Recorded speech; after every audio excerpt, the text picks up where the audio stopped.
నిరీక్షణ prayer house మరియు centre సంఘముల తరపున లోకరక్షకుడుగా ఈ భూమికి తెచ్చిన యేసుక్రీస్తు నామంలో మీ అందరికీ నా శుభములు. ఈరోజు దేవుని వాగ్దానం 2వ దశలోనికైలకు రాసిన పత్రిక 2వ అధ్యాయం 13వ వచనం.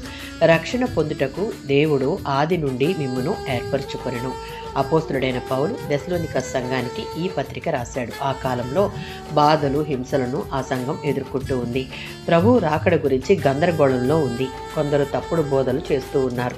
ఇలాంటి సమయంలో పౌలు వారికి ధైర్యం చెప్తూ ఇలా చెప్తూ ఉన్నాడు. మీరు దేవుని చేత ఎన్నుకోబడిన వారు, మీ రక్షణ దేవుని ప్రణాళికలో ఒక భాగం అని.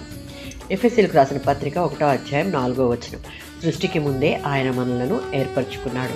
మన ఎడల ఒక ప్రత్యేకమైన ప్రణాళికను కలిగి ఉన్నాడు. 1 పేతురు పత్రిక 1వ అధ్యాయం 2వ వచనం. పాపముతో నిండి ఉన్న మనలను దేవుని ఆత్మ ద్వారా పరిశుద్ధపరచుకునే అవకాశం దేవుడు మనకు కల్పిస్తూ ఉన్నాడు. యోహాను సువార్త 17వ అధ్యాయం 17వ వచనం. సత్యమై ఉన్న వాక్యము చేత మాట, నడవడి, ప్రవర్తన, ఉద్దేశాలు పరిశుద్ధపరచుకొని దేవునికి ఇష్టలుగా జీవించుటకు అనుదినం ప్రయత్నిస్తూ ప్రయాసపడాలి. ఎఫెసీయులకు రాసిన పత్రిక 2వ అధ్యాయం 8వ వచనం.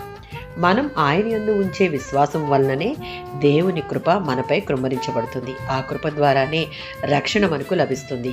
ఆయన మనలను ముందుగానే ఎన్నుకున్నాడు. మన రక్షణ మన పనుల వల్ల కాదు, దేవుని మహా ఉన్నతమైన కృప వలననే పొందుకున్నాం.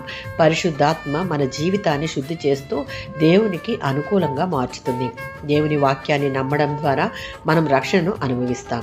మనం పొందుకున్న రక్షణ దేవుడు మనకిచ్చిన బహుమతి కాబట్టి ఎల్లప్పుడూ కృతజ్ఞతతో ఉండాలి. పరిశుద్ధాత్మకు లోబడి పరిశుద్ధమైన జీవితం జీవిస్తూ తప్పుడు బోధలకు ప్రభావితం కాకుండా సత్యమై ఉన్న దేవుని వాక్యమందు నిలబడాలి. ఎటువంటి పరిస్థితులు ఎదురైనా మన జీవితంపై దేవుని ఉన్నతమైన ప్రణాళికపై విశ్వాసం ఉంచి ముందుకు కొనసాగాలి. ఆమేన్.